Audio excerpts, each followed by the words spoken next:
Hello friends, welcome to TNPSC kingdom. So இந்த video பதிவில் நம்ம நாலடியார் பற்றி பார்க்க போகிறோம். சரியா? ஸோ இந்த நாலடியார் அப்படிங்கிறது ஃபஸ்ட்டு எங்கே உங்களுடைய சிலபஸில் கவர் ஆகுது அப்படிங்கிறத நான் உங்களுக்கு சொல்லிடுறேன். ஸோ இது வந்து ரொம்ப இம்பார்ட்டண்டான ஒரு டாபிக். சரியா? ஸோ தமிழ் சிலபஸில் நம்மளுக்கு யூனிட் 7 வந்துருங்க. சரிங்களா? ஸோ யூனிட் 7ல் பாருங்கள். ஸோ இந்த இடத்துல நம்மளுக்கு இலக்கியம், தமிழ் அறிஞர்களும் தமிழ் தொண்டும் அப்படின்னு சொல்லி கொடுத்துருக்காங்க இல்லையா? ஸோ இந்த இடத்துல நம்மளுக்கு அறநூல் தொடர்பான செய்திகள் அப்படிங்கிற இடத்துல இந்த நாலடியார் அப்படிங்கிற டாபிக் வந்து கவர் ஆகுது. சரியா? ஸோ இது வந்து ரொம்ப ரொம்ப ரொம்ப ரொம்ப இம்பார்ட்டண்டான டாபிக். சரியா? இதை நான் வீடியோ ஸ்டார்ட் பண்ணுறதுக்கு முன்னாடியே உங்களுக்கு வந்து சொல்லிட்டேன். ஸோ இப்போ உங்களுக்கு இந்த வீடியோ வந்து ஏன் முக்கியம், எதனால் நான் இதை வந்து உங்களை ஃபுல்லாக பார்க்கணும் அப்படின்னு நான் சொல்ல போகிறேன் அப்படிங்கிறது உங்களுக்கு புரிஞ்சிடும். சரியா? ஸோ இதுக்கப்புறம் நான் உங்களுக்கு எதுவும் சொல்ல வேண்டிய அவசியம் இருக்காது. ஸோ அதனால் இது ரொம்ப ரொம்ப இம்பார்ட்டண்டான ஒரு டாபிக். அதனால் தயவு செஞ்சு எல்லாரும் ஃபுல்லாக கடைசி வரைக்கும் பாருங்கள். நான் இதில் உங்களுக்கு new book, old book, out source எல்லா எல்லா டேட்டாவுமே கலெக்ட் பண்ணி உங்களுக்கு ஒரே பிடிஎஃப்ல கொண்டு வந்துட்டேன். சரியா? இது போக நம்மளோட ஸ்கூல் புக்கில் இருக்கக்கூடிய 2 ஸ்டாண்டர்ட், ஓல்டு புக்கில் ஒரு ஸ்டாண்டர்டில் 4 அடியார் இருக்குது. அதே மாதிரி நியூ புக்லையும் இருக்குது. அது ரெண்டையுமே இப்போ உங்களுக்கு புக் பிடிஎஃப் வச்சையுமே நான் உங்களுக்கு நடத்திடுவேன். ஓகேவா? ஸோ இந்த வீடியோ ஒன்று நீங்கள் பார்த்து நோட்ஸ் எடுத்து ஃபுல்லாக கவனிச்சிட்டிங்க அப்படின்னா போதும். இதுக்கு மேலே உங்களுக்கு 4 அடியார்லேருந்து வேறு எந்த டேட்டாவும் நீங்கள் வெளியில் போய் தேடவோ, நீங்கள் அவுட் சோர்ஸ் தேடி அலையவோ, நீங்கள் வந்து வெளியிலேருந்து வேறு எதுவும் சோர்ஸ் வந்து நீங்கள் படிக்கவோ தேவை கிடையாது. சரியா? ஸோ இந்த ஒரு வீடியோ மட்டும் போதும் 4 அடியாருக்கு. ஓகேவாப்பா? சரி, ஓகே. நம்ம வந்து டைம் வேஸ்ட் பண்ண வேணாம். டைரெக்டாக டாபிக் உள்ள வந்து போயிடுவோம். ஓகேவா? ஸோ 4 அடியாரை பொறுத்த வரைக்கும் இதனுடைய நூல் பெயர், அதோட பெயருடைய காரணம் என்ன அப்படின்னா, நூல் பெயர் வந்து நாலடியார். சரியா? ஸோ இதை வந்து 4 அடி 400 அப்படின்னு வந்து சொல்லுவாங்கப்பா. எதுக்காக இதை இப்படி சொல்கிறாங்க அப்படின்னா, வெறும் 4 அடியில், சரிங்களா, 4 லயன், இங்கே வந்து அடி அப்படின்னா வந்து லயன் அப்படிங்கிறது கணக்கு. வெறும் 4 அடியில் உங்களுக்கு அறக்கருத்துக்களை சொல்லக்கூடியது. திருக்குறள் வந்து எப்படி? திருக்குறள் வந்து 2 அடி இருக்கும். சரியா? கரெக்டாக வந்து 1.25 அடி கிட்ட இருக்குமா? 1.25 அடி இருக்கும். ஸோ அந்த மாதிரி 2 அடியில் வந்து திருக்குறள் வந்து அறக்கருத்துக்களை எப்படி சொல்லுதோ, அதே மாதிரி இந்த நாலடியார் வந்து 4 அடிகளில் உங்களுக்கு அறக்கருத்துக்களை சொல்லும். சரியா? அதனால தான் இந்த நூலுக்கு வந்து நாலடியார் அப்படிங்கிற பேர் வச்சிருக்காங்க. இதுக்கு ஒரு பெயர் இன்னொரு ஒரு சிறப்பு பேர் இருக்கு. அது என்ன அப்படின்னு பார்த்தீங்கன்னா 4 அடி 400. ஓகேவா? இது வந்து ரொம்ப ரொம்ப இம்பார்ட்டன்ட். இது ஆல்ரெடி கொஸ்டினை கேட்டிருக்காங்க. ஸோ நோட் பண்ணிக்கோங்க.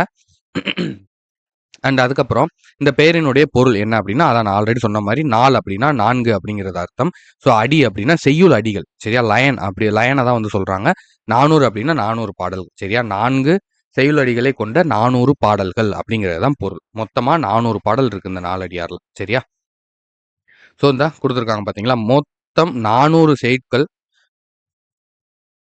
ஒவ்வொன்றும் 4 அடிகள் கொண்டதால் இதற்கு நாலடியார் என்று பெயர் சூட்டப்பட்டுள்ளது. ஓகேவாப்பா? ஸோ இப்போ வந்து உங்களுக்கு பெயருக்கான காரணம் வந்து தெளிவாக புரிஞ்சிருச்சா? ஸோ நாலடியார் அப்படிங்கிறது என்ன பெயர் அப்படிங்கிறது புரிஞ்சிருச்சு. ஏன்னா பெயர் காரணம் வந்து கேட்பாங்கப்பா. ஸோ இதை வச்சு கொஷின்ஸ் வந்து இதுக்கு முன்னாடி கேட்டிருக்காங்க. ஸோ கவனமாக வந்து நோட் பண்ணிட்டு இதை எழுதி வச்சுக்கோங்க. சரியா? வீடியோ நான் சொல்ல சொல்ல உடனே லெசன் பண்ணி நீங்கள் வீடியோ பாஸ் பண்ணிவிட்டு அப்படியே வந்து எழுதிருங்க. ஓகேவா? இப்போவே வந்து நீங்கள் உங்கள் கையில் வந்து பென்னும் நோட்டும் இல்லை அப்படின்னா வீடியோ பாஸ் பண்ணிவிட்டு முதல்ல போய் ஒரு பெண்ணையும் நோட்டை எடுத்துட்டு வாங்க. அட்லீஸ்ட் ஒரு பேப்பர்லனாலும் எழுதி வைங்க. ஓகேவா? நீங்கள் எழுதி நோட்ஸ் எடுத்தால் மட்டும்தான் உங்களுக்கு வந்து நல்லா புரியும். உங்களுக்கு நல்ல மைண்ட்லேயே வந்து ஸ்டோர் ஆகும். ஏன்னா நம்ம நிறைய டேட்டா படிக்க வேண்டியது இருக்குது. அண்ட் அதே மாதிரி இது நம்மளுக்கு இந்த எல்லா டேட்டாவும் வந்து நம்மளுக்கு அங்கே எக்ஸாமுக்கு வந்து தேவை. அப்படிங்கிறம்போது நம்ம எவ்வளோக்கு எவ்வளோ அதை வந்து ஸ்ட்ராங்காக மெமரியை பண்ணி வச்சுக்கிறோமோ அவ்வளோக்கு அவ்வளோதான் நம்மளுக்கு ஈஸியாக எக்ஸாம் ஹாலில் டக்கு டக்கு டக்கு டக்குன்னு நம்மளுக்கு ஆன்சர் வந்து கிளிக் ஆகும். ஓகேவா? அதுக்காக தான் சொல்கிறேன். எழுதி படிங்க, நோட்ஸ் எடுத்து படிங்க. வீடியோ நடக்கும்போதே ஒவ்வொரு பாயிண்ட்டையும் வந்து நோட் பண்ணி எழுதி வச்சுக்கோங்க. ஓகேவா? சரிப்பா. இப்போ வந்து காலம், இந்த நூல் வந்து எந்த பீரியடில் எழுதியிருக்காங்க அப்படின்னு பார்த்தோம்னா, பிற்கால சங்க காலம் அப்படின்னு வந்து சொல்கிறாங்க. அதாவது 6ஆம் நூற்றாண்டுல இருந்து 9ஆம் நூற்றாண்டுக்கு இடைப்பட்ட காலத்தில் தான் இந்த நூலை வந்து உருவாக்கியிருக்காங்க. அதுக்கப்புறம் இதை சில பேர் வந்து 8ஆம் நூற்றாண்டில் வந்து எழுதப்பட்ட நூல் அப்படின்னு வந்து சொல்கிறாங்க. எதுக்காக அப்படி சொல்கிறாங்க அப்படின்னா, இந்த நூலில், அதாவது இந்த நாலடியார் அப்படிங்கிற நூலில் முத்திரையர் அப்படிங்கிற ஒரு சமூகத்தை பற்றி சொல்லியிருப்பாங்க. சரியா? 240வது பாடல், 270வது பாடல் நினைக்கிறேன். 200, 270 அப்படிங்கிற 2 பாடலில் வந்து சொல்லியிருப்பாங்க. சரியா? முத்திரையர் அப்படிங்கிற ஒரு இனத்தை பற்றி சொல்லியிருப்பாங்க. அந்த இதில் வந்து சிற்றரசராக இருக்கக்கூடிய பெருமுத்திரையர்கள் அப்படிங்கிறவங்களை பற்றி இந்த நாலடியார்ல வந்து சொல்லியிருக்காங்க. சரியா? ஸோ அந்த பெருமுத்திரையர்களுடைய காலம் என்ன அப்படின்னு பார்த்தோம்னா 7ஆம் நூற்றாண்டு அப்படின்னு வந்து சொல்றாங்க. ஸோ அதனால தான் நம்மளுக்கு இதை நாலடியாரை வந்து 7ஆம் நூற்றாண்டு, 8ஆம் நூற்றாண்டுல எழுதப்பட்டதா இருக்கலாம் அப்படிங்கிறது கணிக்கிறாங்க. ஓகேவாப்பா. ஸோ இங்க வந்து 200 டூ 200வது பாடலும், 290வது பாடலும் ஓகேவா? இங்க வந்து குடுத்துருக்கேன். ஸோ 270ன்னு தப்பா சொல்லிட்டேன். யாரும் நோட் பண்ணிறாதீங்க. 200வது பாடலும், 290வது பாடலும் வந்து சிற்றரசரான பெருமுத்தரையர பத்தி சொல்லியிருக்காங்க. சரியா? ஸோ பெருமுத்தரையர்களுடைய காலம் 7வது நூற்றாண்டு அப்படிங்கிறதுனால, அதுக்கப்புறமா 8வது நூற்றாண்டுல தான் வந்து இந்த நூலை எழுதியிருக்கலாம் அப்படின்னு வந்து ஒரு கணிப்பு இருக்கு. சரியா? ஓகே. நோட் பண்ணி வச்சுக்கோங்க. அடுத்து ஆசிரியர்ப்பா. ஆசிரியரை பொறுத்த வரைக்கும் இதுக்கு ஒரே ஒரு ஆசிரியர் தான் இந்த நூலை வந்து எழுதுனாங்க அப்படின்னு கிடையாதுப்பா. சரியா? பல ஆசிரியர்கள் வந்து பல சமண புலவர்கள் வந்து எழுதியிருக்காங்க. இந்த சமணர்கள் அப்படின்னா யாருன்னா மதுரையை சுத்தி இருக்கக்கூடிய மலைகள்ல வாழக்கூடிய சித்தர்கள். சரியா? ஸோ அவங்கள தான் வந்து சமணர்கள் அப்படின்னு வந்து சொல்லுவாங்க. மதுரையில இருக்கிறவங்களுக்கு தெரியும். மதுரையில சமணர் மலை அப்படின்னு சொல்லி ஒரு மலையே வந்து இருக்கு. சரியா? ஸோ அதனால தான் இங்க என்ன சொல்றாங்கன்னா, இதுக்கு ஒரே ஒரு ஆசிரியர் அப்படின்னு வந்து கிடையாது. சரியா? பல சமண புலவர்களால் சேர்ந்து இயற்றியது தான் வந்து இந்த நாலடியார் அப்படிங்கிறத சொல்றாங்க. அந்த புலவர்களுடைய சில பெயர்கள் வந்து குடுத்துருக்கோம். என்னென்னன்னு பாருங்க. மூலம் பிள்ளையார், அதுக்கப்புறம் பத்தினத்தார், அதுக்கப்புறம் சீத்தலை சாத்தனார், அதுக்கப்புறம் இன்னும் பல பேர். சரியா? அது வந்து நீண்டமா போய்க்கிட்டே இருக்கும். ஸோ அது அவ்வளோ டீட்டெயில் வந்து தேவையில்ல. ஸோ இந்த ஒரு 3 பேர் முக்கியமான ஒரு பேர மட்டும் நீங்க தெரிஞ்சு வச்சுக்கோங்க. ஓகேவா? ஸோ அப்ப இந்த நூட்கள வந்து பல பேர் எழுதியிருக்காங்க. யார் வந்து இத ஒண்ணா சேர்த்தது? இந்த 400 பாடல்களையும் வந்து ஒண்ணா இணைச்சது யாரு? நாலடியார் அப்படின்னு சொல்லி இணைச்சது யாரு அப்படின்னு பார்த்தோம்னா, இத தொகுத்தவர் வந்து பதுமனார் அப்படிங்கிறவரு. அதிகாரம் வகுத்தவர். அதாவது இதுல வந்து 40 அதிகாரங்கள் இருக்கு. சரியா? ஒரு அதிகாரத்துக்கு 10 பாடல்கள். அப்ப 400 பாடல்கள் இல்லையா? 40 இன்டூ 10 400. அந்த மாரி கணக்குல 40 அதிகாரங்கள் இருக்கு. ஓகேவா? அந்த 40 அதிகாரங்கள வகுத்ததும் வந்து பதுமனார் தான். ஓகேவா? அதுக்கப்புறம் முப்பாலாக பகுத்தவர். முப்பால் அறம், பொருள், இன்பம் அப்படின்னு இந்த நூல்லே வந்து முப்பால் இருக்கும். திருக்குறள் மாதிரி. அப்படி முப்பாலா பிரிச்சவர் யாரு அப்படின்னு பார்த்தோம்னா, தர்மர் அப்படின்னு வந்து சொல்றாங்க. சரியா? ஸோ இத வந்து நல்லா ஞாபகம் வச்சுக்கோங்க. தொகுத்தவரும், அதிகாரம் வகுத்தவரும் வந்து பதுமனார். முப்பாலா அத பிரிச்சது. அறம், பொருள், இன்பம்னு பிரிச்சது வந்து தர்மர். ஓகேவா? ஸோ அதுக்கப்புறம் உரை எழுதியவர். இதுக்கு வந்து உரை எழுதியவர். இப்ப திருக்குறளுக்கெல்லாம் வந்து உரை எழுதுவாங்க இல்லையா? ஸோ அந்த மாரி உரை எழுதியவர்கள் வந்து யாருன்னா, 2 பேருமே எழுதியிருக்காங்க. தர்மர், பதுமனார் 2 பேருமே வந்து சேர்ந்து உரை வந்து எழுதியிருக்காங்க. ஓகேவா? ஓகேப்பா. நெக்ஸ்ட் பாருங்க. இலக்கிய சிறப்புகள். இலக்கிய சிறப்புகள் என்னென்ன அப்படின்னு பார்த்தோம்னா, திருக்குறளைப் போல ஒவ்வொரு செய்யுளும் மிக சிறியதாக இருந்தாலும், அதன் உள்ளடக்கம் மிகவும் ஆழமாகவும், கருத்துக்களாகவும் கருத்துக்களாகவும் வந்து இருக்கும் அப்படின்னு வந்து சொல்றாங்க. அதாவது திருக்குறள் வந்து 2 அடி தான். சரியா? ஆனா அதனுடைய ஆழம், அதனுடைய கருத்து ஆழம் வந்து ரொம்ப பெரியது. நீங்க வந்து பார்த்திருப்பீங்க. 2 அடி தான் இருக்கும். ஆனா அதுக்குள்ள அவ்வளோ பெரிய ஒரு மெசேஜ வந்து அது ஸ்டோர் பண்ணி வச்சிருக்கும். அதே மாரி தான் இந்த நாலடியாரும். உங்களுக்கு அங்கே 2 அடியில எப்படி வந்து ஒரு மெசேஜ் வந்து கிடைக்குதோ, ஒரு ஆழமான, ஒரு கருத்தான ஒரு மெசேஜ் வந்து உங்களுக்கு கிடைக்குதோ, அதே மாரி தான் இங்கே 4 அடிகள்ல உங்களுக்கு சொல்லியிருக்காங்க. ஓகேவா? அதுக்கப்புறம் சமண மத சிந்தனைகள வந்து இங்க சொல்லியிருக்காங்க. பிறவி அறுத்தல், அதாவது துறவறம் போறது, அதுக்கப்புறம் தவம் இருக்கிறது, அதுக்கப்புறம் இரக்க உணர்வு, மத்தவங்கள்ட்ட தர்மத்தோட நடந்துக்கணும், நியாயத்தோட நடந்துக்கணும். புரியுதா? இந்த மாதிரியான அறக்கருத்துக்கள சொல்லியிருக்காங்க. இத வந்து ஒரு அறநூல் அப்படின்னு வந்து சொல்றாங்க. சரியா? அடுத்தது பாருங்க. நிலையாமை, துறவறம் பற்றி கூறுகிறது. நான் ஆல்ரெடி சொன்னேன் பாத்தியா? நிலையாமை எதுவுமே வந்து இங்க பெர்மனன்ட் இல்ல அப்படிங்கிறத பத்தி நெறைய பாடல்கள் சொல்லியிருக்காங்க. அண்ட் அதே மாதிரி துறவரத்த பத்தியும் நெறைய பாடல்கள் சொல்லியிருக்காங்க. சரியா? நெக்ஸ்ட் பாருங்க. இதனுடைய சிறப்பு பெயர்கள் என்னென்ன இருக்கு அப்படின்னா, 4 அடி 400ப்பா. அடுத்து வந்து வேளாண் வேதம். அப்புறம் குட்டி திருக்குறள். குட்டி திருக்குறள் உங்களுக்கு ஆல்ரெடி தெரியும் ஏன் சொல்றோம்னு. வேளாண் வேதம் அப்படின்னா, வேளாண்மை சம்பந்தமான நெறைய கருத்துக்கள வந்து இதுல வந்து சொல்லியிருக்காங்க. உங்களுக்கு நீங்க பாட்டு பார்க்கும்போதே நம்மளுக்கு வந்து தெரியும். ஸோ, அதனால இத வேளாண் வேதம் அப்படின்னு சொல்றாங்க. 4 அடி 400ங்கிறதுக்கான பேர் எக்ஸ்ப்ளனேஷனும் நான் ஆல்ரெடி உங்களுக்கு குடுத்துட்டேன். ஓகேவா? ஸோ, அதுக்கப்புறம் கடைசியா இதனுடைய சிறப்புகள் என்னென்ன அப்படின்னு சொல்லி பார்த்தோம்னா, 14 கீழ்க்கணக்கு நூல்களில் உள்ள ஒரே தொகை நூல் இதான்ப்பா. இது வந்து 14 கீழ்க்கணக்கு நூல்கள்ல ஒண்ணு அப்படிங்கிறது நம்மளுக்கு நல்லாவே தெரியும். சரியா? நாலடியார். ஏன்னா 14 கீழ்க்கணக்கு நூல்கள் சீரிஸா தான் நம்ம ஒவ்வொன்னா பார்த்துக்கிட்டு இருக்கோம். ஓகேவா? ஸோ, போன வீடியோல நம்ம இன்ட்ரோ வந்து பார்த்திருந்தோம். ஸோ, அத பார்க்காதவங்க கீழ டிஸ்கிரிப்ஷன்ல லிங்க் குடுத்துருக்கேன். செக் பண்ணிக்கோங்க. நம்ம இப்படியே ஒவ்வொரு டாபிக்கும் அடுத்தடுத்து பார்க்க போறோம். இப்ப நாலடியார், அடுத்து நான்மணி கடிகை, ஸோ அடுத்து முதுமொழி காஞ்சி, இந்த மாரி பழமொழி 400 இந்த மாரி ஒவ்வொரு டாபிக்கா வந்து நம்ம பார்த்துட்டே தான் போறோம். ஓகேவாப்பா? அந்த மாரி இதுல வந்து இத்தன நூல்கள்ல, இந்த 18 நூல்கள்ல இருக்கக்கூடிய ஒரே ஒரு தொகை நூல் அப்படிங்கிறது இந்த நாலடியார் மட்டும் தான் அப்படின்னு சொல்லியிருக்காங்க. ஓகேவா? ஸோ நெக்ஸ்ட் பாருங்க. முப்பால் கூறும். நான் ஆல்ரெடி சொன்னேன் பார்த்தீங்களா? அறம், பொருள், இன்பம் அப்படின்னு 3 பால் வந்து இருக்கு. இதுக்கு வந்து இருக்கு. சரியா? இது வந்து மொத்த அறத்துல வந்து 13 அதுக்கப்புறம் பொருள்ல வந்து 24 அப்புறம் இன்பத்துல வந்து 3 ஓகேவா? மொத்தமா உங்களுக்கு 40 அதிகாரங்கள் வந்து வரும். அறத்துல மட்டும் 13 அதிகாரங்கள், பொருள்ல 24 அதிகாரங்கள், இன்பத்துல வந்து 3 அதிகாரங்கள் குடுத்திருக்காங்க. மொத்தமா 40 அதிகாரங்களும் 12 இயல்களும் இருக்கும். சரியா? ஒரு இயலுக்கு 30 பாடல்கள் அப்படிங்கிற கணக்குல மொத்தம் 40 அதிகாரங்கள். ஓகேவாப்பா? அடுத்தது பாருங்க. வாழ்க்கையின் எளிமையான பொருட்களை உவமைகளாக கையாண்டு நீதி புகட்டும் நூல் நாலடியார். ஓகேவா? சாதாரணமான விஷயம். நம்ம லைஃப்ல நம்ம இருக்கக்கூடிய ஒரு சாதாரணமான விஷயத்த நம்மள்ட்ட சொல்லி, அது மூலியமா அறிவுரை சொல்றக்கூடிய ஒரு நூல். ஒரு நீதி புகட்டும் நூல் தான் இந்த நாலடியார் அப்படிங்கிறத சொல்றாங்க. இயல்பான விஷயங்கள வாழ்க்கையில சாதாரணமா ஒரு சில விஷயங்கள் நடக்கும். சரியா? அத வச்சு நம்மளுக்கு வந்து ஒரு நீதிய வந்து புகட்டுவாங்க. ஒரு அறிவுரைய வந்து சொல்லக்கூடிய நூல் தான் இந்த நாலடியார் அப்படின்னு வந்து சொல்லியிருக்காங்க. ஸோ இதெல்லாம் வந்து கொஸ்டினா கேட்பாங்க. ஏன் சார் நீங்க இவ்வளோ டீட்டெயிலா சொல்லிக்கிட்டு இருக்கேன் அப்படின்னா, இது எல்லாமே கொஸ்டினா கேட்பாங்க. வாழ்க்கையின் எளிமையான பொருட்களை உவமைகளாக கையாண்டு நீதி புகட்டும் நூல் டேஷ் அப்படின்னு சொல்லி கேட்டுருவாங்க. புரியுதா? திருக்குறள், நாலடியார்ன்னு குடுத்துருவாங்க.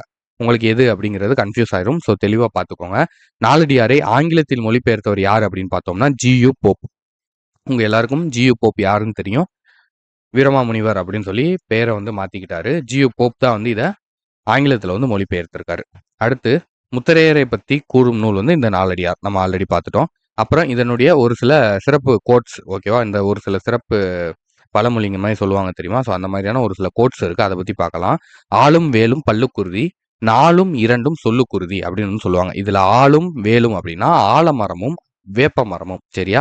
ஆலமரமும், வேப்ப மரமும் பல்லுக்கு உறுதி. அந்த குச்சிய உடைச்சு நம்ம பல்லு விளக்குவாங்க தெரியுமா? கிராமத்துலலாம் வந்து இன்னுமே இருக்கு. சொல்லப்போனா அதுதான் நம்ம பிரஷிங் மெத்தட்லயே வந்து ரொம்ப வந்து ஒரு நல்ல ஒரு மெத்தட் அப்படின்னு வந்து சொல்றாங்க. இன்னைக்கு ரிசர்ச்ல.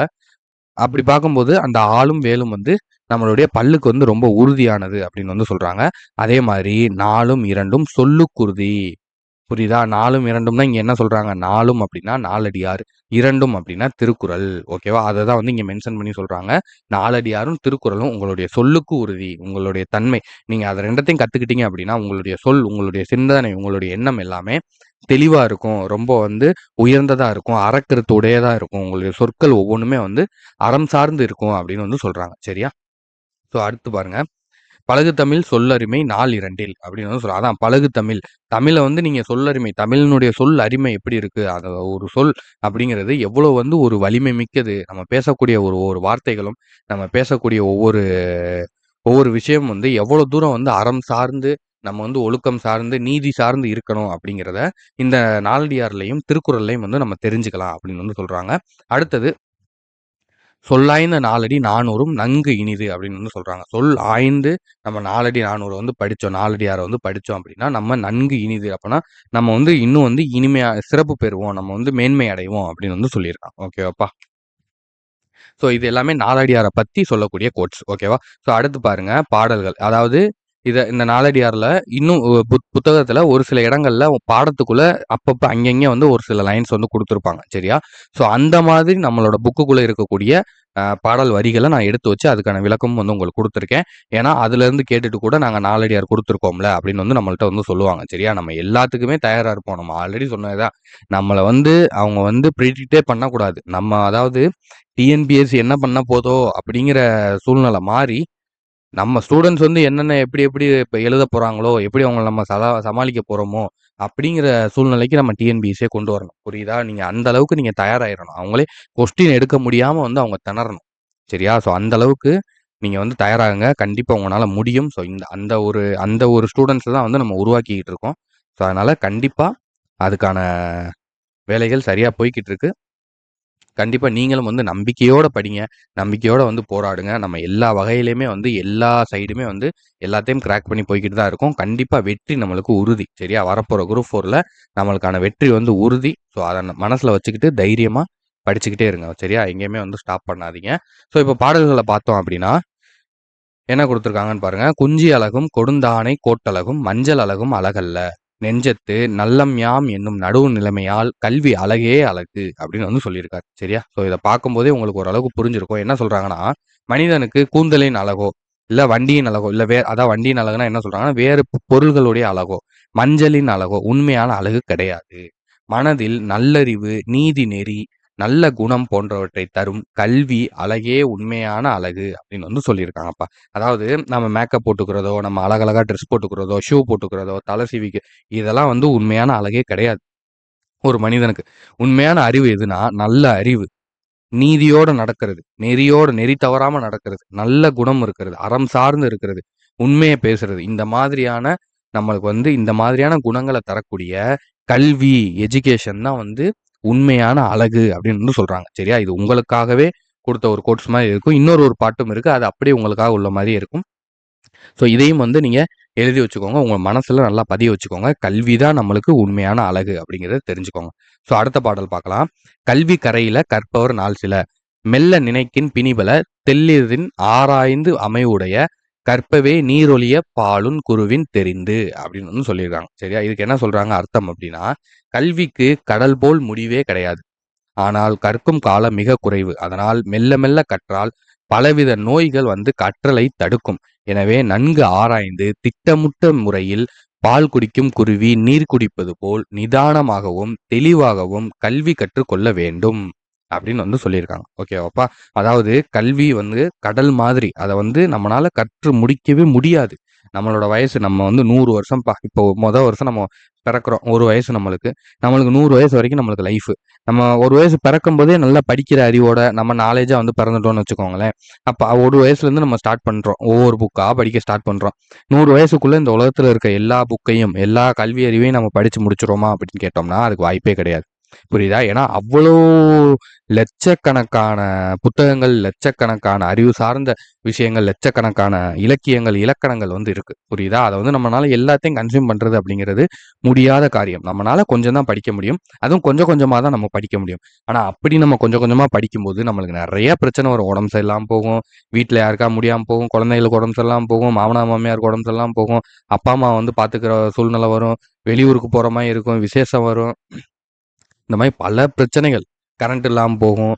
ஏகப்பட்ட பிரச்சனைகள். வீட்ல வந்து அது இதுன்னு சொல்லி ஏகப்பட்ட பிரச்சனை இருக்கும். ஏன்னா நீங்க ஹவுஸ் ஒய்ஃப் தான். இது ஹவுஸ் ஒய்ஃப் தான் ஏகப்பட்ட பேர் பார்த்துக்கிட்டு இருப்பீங்க. ஸோ உங்களுக்கு வந்து இது நல்லா தெரியும். நான் சொல்றது வந்து உங்களுக்கு சிங்க் ஆகும் கண்டிப்பா. சரியா? அப்படி இருக்கும்போது இவ்வளோ பிரச்சனைகள் வந்து கண்டிப்பா வரும். அப்ப நீங்க என்ன பண்ணணும்? நல்லா ஆராய்ந்து, திட்டமிட்டு நம்மளுக்கு எந்த டைமிங் வந்து கிடைக்குது? எந்த டயத்த நம்ம யூஸ் பண்ணணும்? எந்த டயத்தையும் நம்ம வேஸ்ட் பண்ணக்கூடாது. நம்மளுக்கு வந்து ஒரு 1/2 மணி நேரம் கிடைச்சா கூட, அந்த 1/2 மணி நேரத்தில நம்மளால 4 வரி படிக்க முடியுதா? அத படிச்சிரணும். புரியுதா உங்களுக்கு? அதான் இங்க சொல்றாங்க. பெருசு தான். சிலபஸ் பெருசு தான். சிலபஸ் அதிகம் தான். உன்னால ஒரு நாள்ல முடிக்க முடியாது தான். 4 மணி நேரத்துல முடிக்க முடியாது தான். நீ இருக்கிற உனக்கு கிடைக்கிற அந்த 1 மணி நேரம், 2 மணி டயத்துல உன்னால முடிக்க முடியாது தான். ஆனால் மெல்ல மெல்ல கற்றால் கொஞ்சம் கொஞ்சமா நீங்க கத்துக்கிட்டீங்க அப்படின்னா, கொஞ்சம் கொஞ்சமா நீங்க படிச்சீங்க, எஃபோர்ட் போட்டீங்க அப்படின்னா, கண்டிப்பா நீங்க ஒரு ஒரு குறிப்பிட்ட பீரியட்ல ஒரு ஒரு ஒரு டயத்துல நீங்க ஃபுல்லா கம்ப்ளீட் பண்ணி முடிச்சிருப்பீங்க. புரியுதா? ஸோ அப்படி நீங்க படிக்கும்போதும் உங்களுக்கு ஏகப்பட்ட பிரச்சனைகள் வரதான் செய்யும். அத தாண்டி, அத சமாளிச்சு, அதுக்கேத்த மாதிரி நீங்க திட்டமிட்டு செயல்பட்டா மட்டும் தான், உங்கனால அந்த கல்விய வந்து கத்துக்க முடியும்னு சொல்றாங்க. இத நம்ம குரூப் 4க்கு நீங்க அப்படியே வந்து நீங்க எடுத்துக்கலாம். சரியா? ஸோ இதுதான் வந்து உண்ம. எல்லா பிரச்சனைகளும் வரும். எல்லா சூழ்நிலைகளும் வரும். படிக்கிறதுக்கு நீங்க புக் எடுத்தாலே உங்களுக்கு ஏதாவது ஒரு பிரச்சனை வரும். உங்களுக்கு வேலை வரும். உங்களுக்கு அத டிஸ்ட்ராக்ட் பண்ற மாரியான விஷயங்கள் நடக்கும். சரியா? அத நீங்க வந்து ஓவர் கம் பண்ணி, நீங்க ஹேண்டில் பண்ணி, நீங்க வந்து சக்சஸ் பண்ணணும். அதுதான் நீங்க இங்க போடக்கூடிய எஃபர்ட். ஓகேவா? மத்தபடி உங்களுக்கு சிலபஸ்லாம் கஷ்டமா இருக்கு, பாடம் அதுக்கெல்லாம் நாங்க இருக்கோம். புரியுதா உங்களுக்கு? இப்ப நீங்க ஃபர்ஸ்ட் டைம் படிக்கிறனால ஜிஎஸ் இதெல்லாம் கஷ்டம் அப்படிங்கிற மாரி சொல்றீங்க. இன்னும் அடுத்தடுத்து நம்ம நெறைய விஷயங்கள் குடுக்க போறோம். ஒரு லெசனே 10ஆ பிரிச்சு ஒவ்வொன்னுமா நம்ம வந்து குடுக்க போறோம். அதுல இயர்ஸ் என்னென்ன இருக்கு? அதுல என்ன இம்பார்ட்டன்ட் டாபிக்ஸ் என்ன? எது முக்கியமா என்னென்ன பாயிண்ட்ஸ் இப்படி நம்ம தனித்தனியா உங்கள அப்பப்ப உங்களுக்கு ஒவ்வொரு பார்ட்டா வந்து உங்களுக்கு வீடியோ வரும். சரியா? ஒரு லெசன ஒவ்வொரு எப்படி சொல்றது? ஒவ்வொரு அணுவா உங்களுக்கு பிரிச்சு, ஒவ்வொரு இதையும் வந்து உங்கள நல்லா அண்டர்ஸ்டாண்ட் பண்ண வைக்கக்கூடிய அளவுக்கு, நம்ம வந்து உங்கள வந்து கைட் பண்ணிருவோம். ஸோ, அதனால அத பத்தி நீங்க வந்து கவலைப்பட தேவையில்ல. உங்களுடைய சூழ்நிலைகள, உங்களுடைய டயத்த நீங்க வந்து கரெக்ட்டா யூஸ் பண்ணுங்க. அத நீங்க திட்டமிட்டு பயன்படுத்துங்க. சரி, அப்ப இப்ப நம்ம 3வது பாடல் வந்து பார்க்கலாம். பெரியார் கேண்மை பிறை போல நாளும், வரிசை வரிசையாய் நந்தும் வரிசை வரிசையாய் நந்தும், வரிசையால் வானூர் மதியம் போல் வைகளும், தேயுமே நானே சிறியார் தொடர்பு. ஓகேவா? ஸோ இந்த பாடல்கள் வந்து ரொம்ப முக்கியம் கிடையாதுப்பா. இது சும்மா நீங்க 1 தடவ, 2 தடவ ரீட் பண்ணா போதும். அதுல இருக்கக்கூடிய அர்த்தங்கள் தான் ரொம்ப முக்கியம். ஏன்னா பாடல் வரிகள குடுத்து, உங்களுக்கு அர்த்தம் சம்மந்தமா தான் ஒரு சில கேள்விகள் கேட்பாங்க. சரியா? அத நல்லா ஞாபகம் வச்சுக்கோங்க. பெரியோர்களின் நட்பு வளர்ந்து வரும் பிறை நிலவைப் போல நாள்தோறும் பெருகிக் கொண்டே இருக்கும். ஆனால் தாழ்ந்தோரின் நட்பு முழு நிலவைப் போல தோன்றினாலும் பின்னர் தேய்ந்து குறைந்து போய்விடும் அப்படின்னு வந்து சொல்றாங்க. அதாவது பெரியோர்கள் அப்படின்னா வயசானவங்கள சொல்லல. நம்ம தாத்தா, பாட்டி, அப்பா அப்படி சொல்லல அவங்க. அதாவது என்ன சொல்றாங்கன்னா, பெரியோர்கள்னா அறத்துல பெரியோர்கள், சான்றோர்கள் அப்படின்னு சொல்லுவோம் தெரியுமா? அதாவது குணத்துல சிறந்தவர்கள். அவங்களுடைய நட்பு எப்படி இருக்கும் அப்படின்னா, பிறை நிலவு மாதிரி. அதாவது அமாவாசைக்கு அடுத்து ஒரு நிலவு வரும் பார்த்தீங்களா? அந்த பிறை நிலவு மாதிரி அரை நிலவா இருந்தாலும், கொஞ்சம் கொஞ்சமா அந்த நிலவு வளர்ந்து, வளர்ந்து, வளர்ந்து, வளர்ந்து, வளர்ந்து பௌர்ணமியா முழு நிலவா மாறிடும். சரியா? ஆனா தாழ்ந்தவங்களுடைய நட்பு எப்படி தெரியுமா? கேவலமான புத்தி. நம்ம மட்டும் தான் நல்லா இருக்கணும். மத்தவங்க நல்லா இருக்கக்கூடாது. நம்ம மட்டும் வந்து எல்லாம் தெரிஞ்சா போதும். மத்தவங்களுக்கு வந்து எதுவுமே தெரியக்கூடாது. நம்ம மட்டும் தான் ஜெயிக்கணும். நம்ம கூட இருக்கவங்க ஜெயிக்கக்கூடாது. இந்த மாதிரியான தவறான எண்ணங்கள், தவறான புத்திகள், மத்தவங்களுக்கு வந்து கேடு நினைக்கக்கூடிய புத்திகள் நம்ம நெறைய நியூஸ் பார்க்குறோம். இப்பல்லாம் நெறையா நடக்குது. இந்த மாதிரியான ஒரு அறிவு இல்லாத ஒரு முட்டாள்தனமான புத்திகள் இருக்கக்கூடிய நட்பு இருக்கு தெரியுமா? அது எப்படின்னா, முழு நிலவு மாதிரி, பௌர்ணமி நிலா மாதிரி. அது மறுநாள்லேருந்து கொஞ்சம் கொஞ்சமா கரைஞ்சு, கரைஞ்சு, கரைஞ்சு, கரைஞ்சு, கரைஞ்சு ஒரு நாள் வேனிஷ் ஆயிரும். காணாம போயிரும். புரியுதா? ஸோ இதுதான் வந்து நட்ப பத்தி நாலடியார்ல சொல்லியிருக்காங்க. ஸோ அவ்வளோதான். இதோட வந்து நம்மளுக்கு பிடிஎஃப் வந்து முடிஞ்சுச்சு. ஸோ அடுத்ததா நம்ம புக்ல உள்ளதையும் வந்து நான் உங்களுக்கு சொல்லிர்றேன். ஸோ டேட்டா அவ்வளவா இல்ல. உங்களுக்கு பாடல் மட்டும் சொல்லிர்றேன். இது வந்து எங்க இருக்கு அப்படின்னு பார்த்தீங்கன்னா, 6த் ஸ்டாண்டர்ட்ல இயல் 2 ஓகேவா? இயல் 2ல முதல் பாடம். சரியாப்பா? நாலடியார் அப்படின்னு சொல்லியிருக்காங்க. ஓல்டு புக் 6த் ஓல்டு புக்கு. இத போய் நீங்க தேடிட்டு இருக்க வேணாம். நான் இதிலயே வந்து குடுத்துடுறேன். இத வந்து நீங்க பார்த்துட்டு எழுதிக்கிட்டா போதும். ஓகேவா? ஸோ இதில பாருங்க என்ன குடுத்துருக்காங்கன்னு. நாய்க்கால் சிறுவிரல் போல் நன்கனியராயினும் ஈக்கால் துணையும் உதவாதார் நட்பெண்ணாம் சேய்த்தானும் சென்று கொளல் வேண்டும் செய்விலைக்கும் வாய்க்கால் அணையார் தொடர்பு அப்படின்னு வந்து குடுத்துருக்காங்கப்பா. சரியா? இங்க நாய்க்கால் அப்படின்னா என்ன அப்படின்னா, நாயினுடைய கால். சரியா? நாய்க்காலினுடைய சிறுவிரல் போல். நாயோட கால பார்த்தீங்க அப்படின்னா, அந்த ஒவ்வொரு காலும் ஒவ்வொரு விரலுமே வந்து அப்படியே ஒட்டி இருக்கும். நம்மளோட கால பாருங்க, விரல்லாம் தனித்தனியா இருக்கும். ஆனா நாயோட கால்ல பார்த்தீங்கன்னா, அப்படியே ஒட்டி இருக்கும். ஒண்ணா இருக்கும். சரியா? அந்த மாதிரி நல்லா பழகுவாங்க. நன்கனியர் ஆயினும். சரியா? நன்கனியர் ஆயினும். அதாவது நன்கனியர் ஆயினும் அப்படிங்கிறது 2ஆ வந்து பிரியும். நன்கு கூட்டல் அணியர் அப்படிங்கிறது 2ஆ வந்து பிரியும். அணியர் அப்படின்னா நெருங்கி இருப்பவர் அப்படிங்கிறது அர்த்தம். சரியா? இது எப்படி பிரியும்னா, நன்கு கூட்டல் அணியர் அப்படின்னு பிரியும். இந்த அணியர் அப்படின்னா நெருங்கி இருக்கக்கூடியவர். அப்ப நன்கு நெருங்கி இருக்கக்கூடியவர். சரியா? நன்கு நெருங்கி இருக்கக்கூடியவர்களாக இருந்தாலும், நாயினுடைய கால் மாதிரி நல்ல ஒட்டி, நல்ல அப்படியே க்ளோஸா இருப்பாங்க ரொம்ப. நம்மளோட ரொம்ப க்ளோஸா இருப்பாங்க. சரியா? ரொம்ப அப்படியே வந்து ஒற்றுமையா வந்து இருப்பாங்க. ஆனா, ஒரு ஈக்கால் துணையும் உதவாதார் நட்பெண்ணாம். ஈக்காலினுடைய அளவுக்கு கூட ஈயினுடைய கால் எவ்வளோ சிறுசு நம்மளால கண்ல பார்க்க முடியுமா? ரொம்ப சின்னமா இருக்கும். அந்த அளவுக்கு கூட உதவி பண்ண மாட்டாங்க அப்படின்னு சொல்றாங்க. நாயினுடைய கால் மாதிரி ஒட்டி இருப்பாங்க நம்மளோட. ஆனா, ஈயினுடைய கால் அளவுக்கு ஒரு சின்ன அளவு கூட, ஒரு புள்ளி அளவுக்கு கூட நம்மளுக்கு அவங்கனால உதவி இருக்காது. அப்படிப்பட்ட ஒரு நட்பு என்ன நட்பு? அப்படின்னு வந்து கேட்கறாங்க. நட்பு என்னாம்? என்னாம். நட்பு கூட்டல் என்னாம். ஓகேவா? அதான் வந்து இங்க நட்பெண்ணாம் குடுத்துருக்காங்க. என்னாம் அப்படின்னா, என்ன பொருள்னா, என்ன பயன்? அப்படி ஒரு நட்பு இருக்கிறதுனால என்ன பயன்? அப்படின்னு வந்து கேட்கறாங்க. சரியா? ஸோ அடுத்தது பாருங்க. சேய்த்தானும் சென்று கொளல் வேண்டும். சேய்த்தானும் சென்று கொளல் வேண்டும். சேய் அப்படின்னா வந்து தொலைவு அப்படிங்கிறது அர்த்தம். சேய்த்தானும் சென்று கொளல் வேண்டும். செய்விலைக்கும் அப்படின்னா வயல்.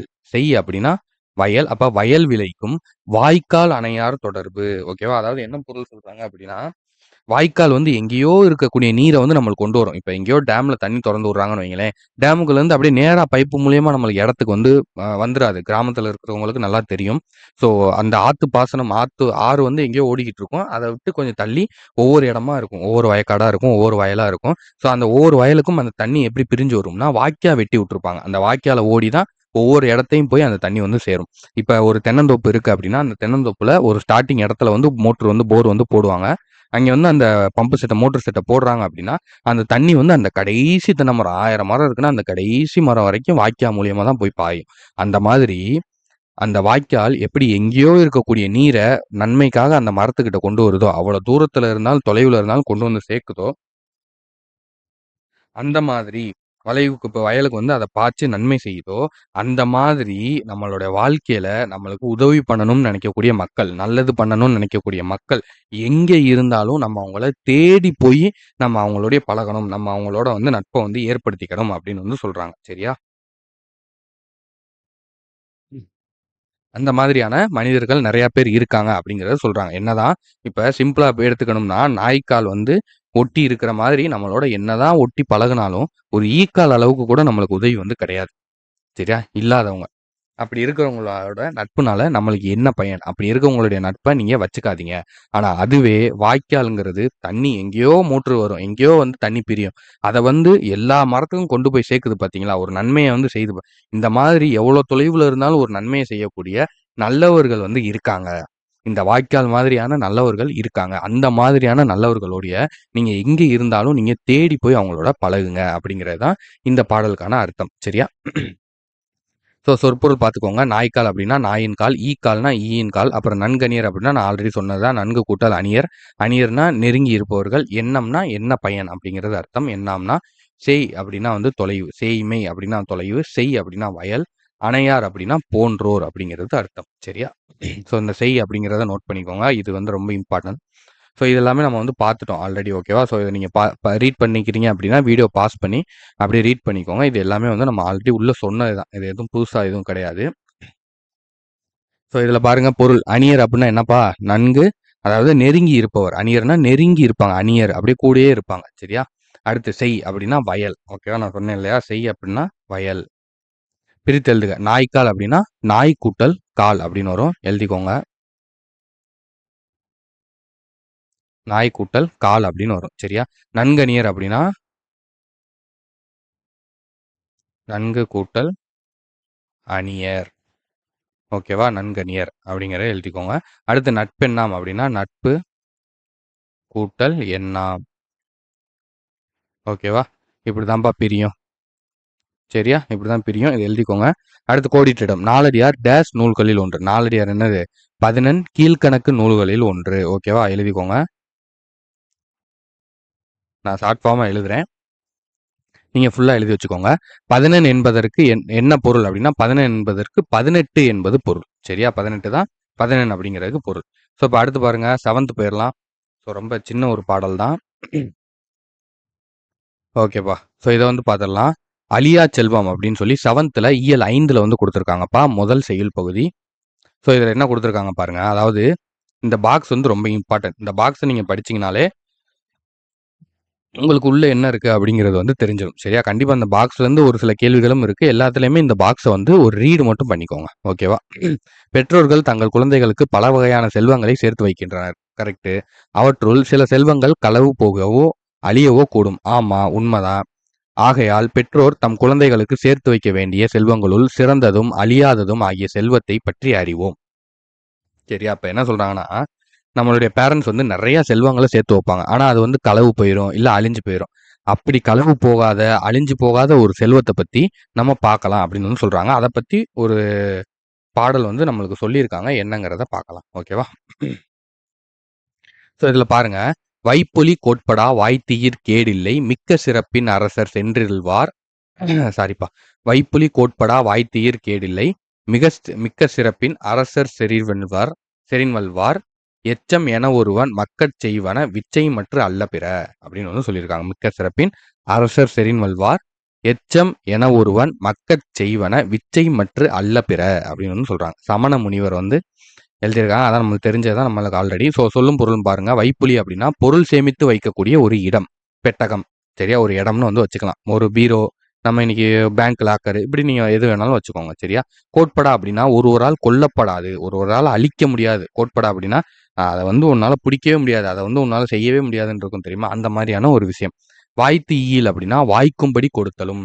வாய்க்கும்படி அவங்களுக்கு பிரயோஜனமா இருக்கிற மாதிரி. சரியா? விச்சை அப்படின்னா கல்வி அப்படின்னு வந்து சொல்றாங்கப்பா. இது ரொம்ப இம்பார்ட்டன்ட். நோட் பண்ணிக்கோங்க. விச்சை அப்படின்னா கல்வி. சரியா? இதனுடைய பொருள் என்ன அப்படின்னா, கல்வியை பொருள் போல வைத்திருப்பினும் அது பிறரால் கொல்லப்படாது. ஒருவருக்கு வாய்க்கும்படி கொடுத்தாலும் குறைவுபடாது. அதாவது கல்வி அப்படிங்கிறத நீங்க வச்சிருக்கீங்க அப்படின்னா, அதை யாராலையுமே உங்கள்ட்ட இருந்து களவாண்டவே முடியாது.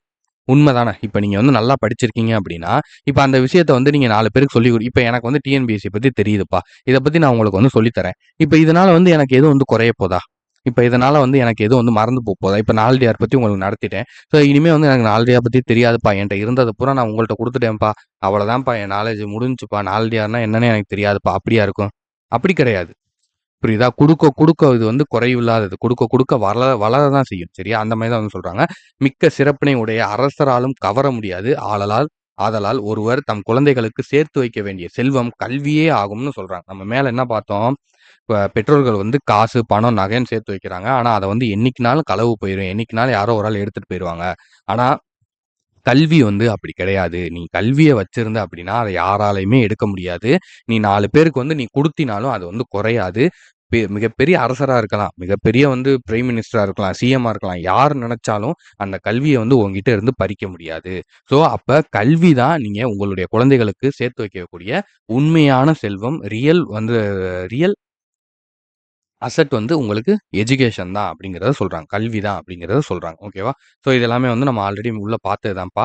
நாலடியார் வந்து சமண முனிவர்கள் பலரால் எழுதப்பட்டது. இந்நூல் 14 கீழ்க்கணக்கு நூல்களில் ஒன்று. இது 400 வெண்பாக்களை கொண்டது. அதுவும் நம்ம பார்த்துட்டோம். இந்நூலை வந்து நாலடி 400 வேளாண் வேதம்னு சொல்லி 2 பெயர்கள் இருக்கு. அறம், பொருள், இன்பம் அப்படின்னு சொல்லி 3 பால் வந்து இதுல இருக்கு. அதுக்கப்புறம் திருக்குறளுக்கு இணையாக வைத்து இந்த நூல வந்து போற்றுறாங்க. அதான் 4ம் 2ம் சொல்லுக்குருதி அப்படின்னு வந்து சொல்றாங்க. ஓகேவாப்பா? நோட் பண்ணி வச்சுக்கோங்க. அவ்வளோதான். சரி ஓகேப்பா. ஸோ இதோட வந்து முடிஞ்சுச்சு. ம். ஆ புக் பேக்கும் வந்து சொல்லிடுறேன். எழுதி வச்சுக்கோங்க. ஒருவர் தம் குழந்தைகளுக்கு சேர்த்து வைக்க வேண்டிய செல்வம் கல்வி. கல்வியைப் போல் செல்லாத செல்வம் வேறில்லை. கல்வியைப் போல விலையில்லாத, கேடில்லாத, உயர்வில்லாத, தவறில்லாத இதுல எது வரும்? கேடில்லாத செல்வம். சரியா? வாய்த்தீயின் என்னும் சொல்லை பிரித்தெழுத கிடைப்பது என்ன அப்படின்னு சொல்லி பார்த்தோம் அப்படின்னா, வாய்த்து கூட்டல் ஈயின். இந்தா இருக்கு பார்த்தீங்களா? Option A. அடுத்து கேடில்லை என்னும் சொல்லை பிரித்தெழுத கிடைப்பது என்ன அப்படின்னு பார்த்தோம்னா, கேடு கூட்டல் இல்லைன்னு வரணும். இது என்னது? கேடி கிடையாது. இல்ல கிடையாது. கேள்வி கிடையாது. இந்தா இருக்கு. கேடு கூட்டல் இல்லை. சரியா? இந்த டூ பிளஸ் இ தான் வந்து டீயா மாறும். சரியா? கேடில்லை.